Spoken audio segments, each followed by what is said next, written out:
The chapter is changes around us. इसमें हम लोग अपने आसपास के चेंज के बारे में पढ़ेंगे। तो सबसे पहले चेंज क्या होता है?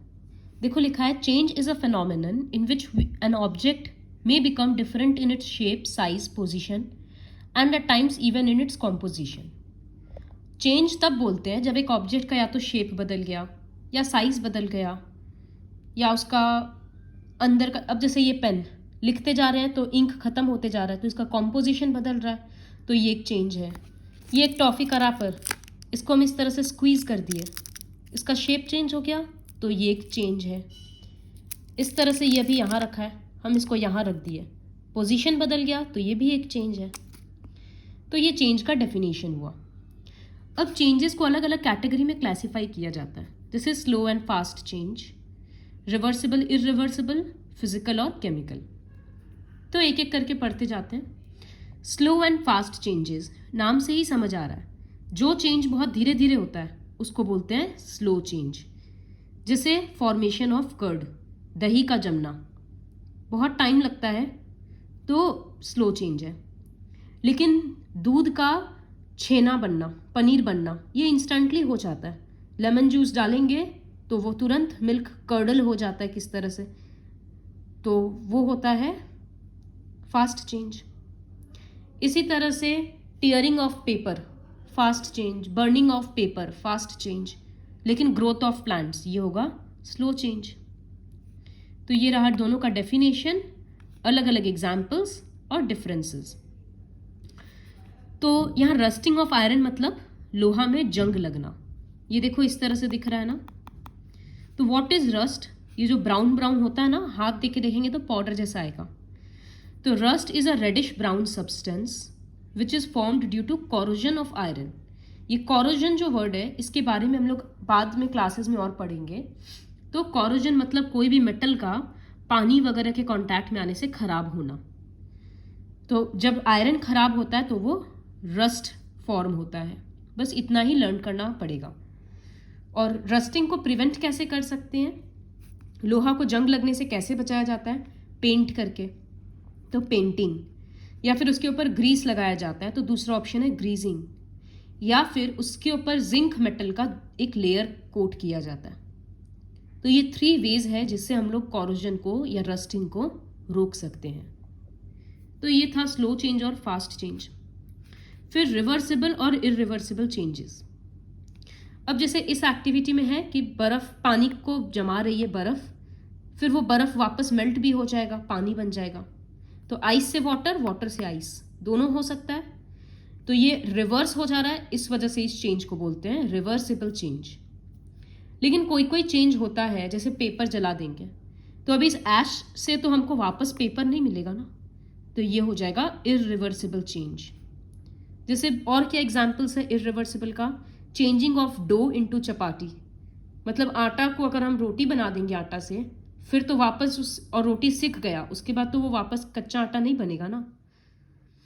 Making a dress from a single piece of cloth, कपड़ा काट देंगे और ड्रेस बन गया तो वापस तो फ्रेश कपड़ा नहीं बनेगा। उसी तरह से getting older, making curd from milk, these are all irreversible changes. तो इरिवर्सिबल चेंज का डेफिनेशन क्या है? A change in which the substance produced, एक चेंज जिसमें जो सामान बना है वो वापस अपने ओरिजिनल फॉर्म में नहीं जा सकता है, उसको बोलते हैं इरिवर्सिबल चेंज। और रिवर्सिबल जब वो अपने ओरिजिनल फॉर्म में वापस जा सकता है। तो रिवर्सिबल चेंजेस टेम्पररी होता है, इरिवर्सिबल चेंजेस परमानेंट होता है। और अलग अलग एग्जाम्पल दे दिया। एक रबर बैंड को इस तरह से स्ट्रेच करेंगे, छोड़ेंगे तो वो वापस आ जाएगा अपने नॉर्मल शेप में।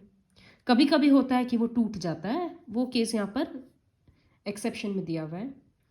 फिर लाइट ऑन ऑफ करना, ये सब रिवर्सिबल चेंज है।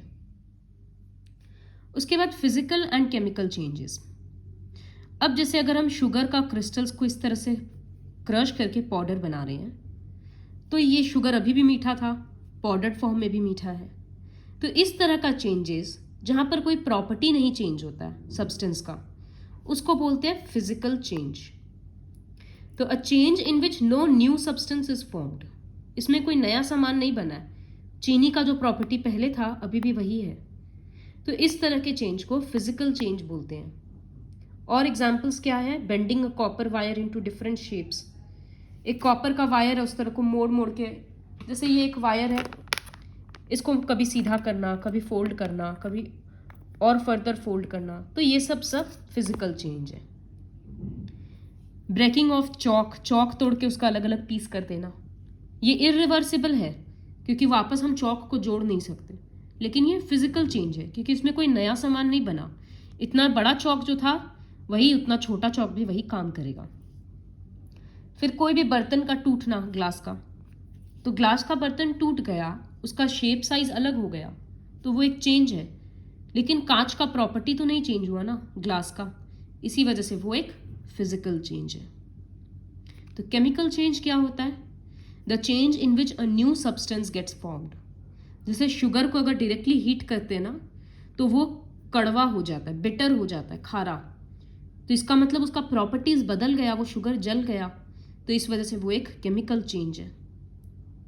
देखो लिखा है कि शुगर को अगर हीट करेंगे तो वो ब्राउनिश ब्लैक हो जाएगा और बिटर हो जाएगा, तो ये एक परमानेंट चेंज है जो कि इरिवर्सिबल है और साथ ही साथ केमिकल चेंज भी है। उसी तरह से इस तरह से पेपर का बर्न होना, ये जो ऐश बना, साथ में कार्बन डाइऑक्साइड गैस भी निकला, तो नया नया सब्सटेंस निकल रहा है, नया सब्सटेंस फॉर्म हुआ, therefore it is a chemical change. और अलग अलग एग्जाम्पल्स है, और यहाँ से आएगा जैसे वाई burning of wood is a chemical change. लकड़ी का जलना केमिकल चेंज क्यों है? क्योंकि जब लकड़ी जलता है तो पहले वुड क्या था? एक ब्राउन हार्ड सब्सटेंस था, जलने के बाद वो सॉफ्ट हो जाता है, ऐश जैसा बन जाता है, ब्लैक पाउडरी, तो नया सब्सटेंस बन गया नया प्रॉपर्टीज के साथ। फिर change of milk into curd, दूध का दही में बनना, वो भी एक केमिकल चेंज है, क्योंकि मिल्क लिक्विड है लेकिन कर्ड सेमी सॉलिड हो जाता है और पूरा टेस्ट भी डिफरेंट है। फिर रस्टिंग ऑफ आयरन भी केमिकल चेंज है, क्योंकि आयरन ग्रे कलर का सॉलिड होता है, रस्ट लगने के बाद वो ब्राउन कलर का हो जाता है, इस वजह से। तो फिजिकल और केमिकल चेंज का डेफिनेशन है और अलग अलग एग्जाम्पल्स है। जैसे कटिंग ऑफ कॉलीफ्लावर, सब्जी वगैरह काटना, ये सब केमिकल फिजिकल चेंज है, क्योंकि सब्जी काट रहे हैं तो उसमें कोई प्रॉपर्टी नहीं बदल रहा, लेकिन अगर उसको कुक कर रहे हैं तब उसका प्रॉपर्टीज चेंज हो जा रहा है। तो cooking of food chemical change है, लेकिन cutting of vegetables physical change होगा। तो एक कोई भी चेंज है, सपोज कर्डलिंग ऑफ मिल्क, ये बहुत सारी चीज़ों का एग्जाम्पल हो सकता है। जैसे फिजिकल है या केमिकल, तो केमिकल चेंज, स्लो है या फास्ट, तो स्लो चेंज, रिवर्सिबल या irreversible, irreversible change.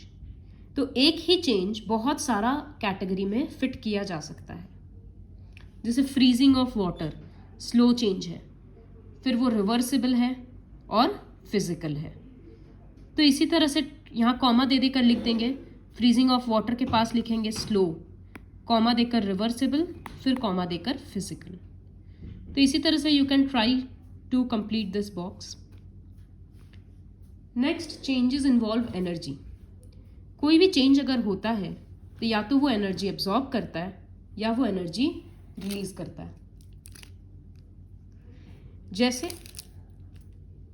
Burning of candle, respiration, burning of LPG, ये सब से क्या हो रहा है? बर्न करने से एनर्जी प्रोड्यूस हो रहा है, एनर्जी मिलता है। तो ये सब चेंजेस है, changes where energy is released. Sanitize कर। Changes where energy is absorbed, जैसे अगर क्रिकेट बॉल फेंक रहे हैं या बर्फ पिघल रहा है या पानी बॉईल हो रहा है, तो ये सब क्या कर रहा है? सराउंडिंग से एनर्जी ले रहा है। बॉल फेंकते हैं तभी ना हम लोग थक जा रहे हैं, क्योंकि फेंकते फेंकते हम लोगों का बॉडी का एनर्जी यूज हो रहा है। तो कुछ कुछ चेंजेस होता है जिसमें एनर्जी एब्जॉर्ब होता है, वो ये सब एग्जाम्पल्स हैं। और कुछ कुछ चेंजेस है जिसमें एनर्जी रिलीज होता है। इन्वायरमेंट में ऐसा बहुत सारा चेंज है जो डेली हो रहा है लेकिन हम लोगों को दिखता नहीं है। जैसे सीजन का डेली डेली बदलना, तो चेंज ऑफ सीजन डेली नहीं बदल रहा, लेकिन हर दिन कुछ ना कुछ चेंजेस हो रहा है जो हम लोगों को ज़रूरी नहीं है कि दिख जाए। प्लांट का ग्रोथ, प्लांट डेली बढ़ रहा है लेकिन हम लोगों को नहीं दिखता। तो कुछ कुछ चेंज इजीली ऑब्जर्व किया जाता है और कुछ कुछ चेंज नहीं देखा जाता। यही था पूरा चैप्टर changes around us.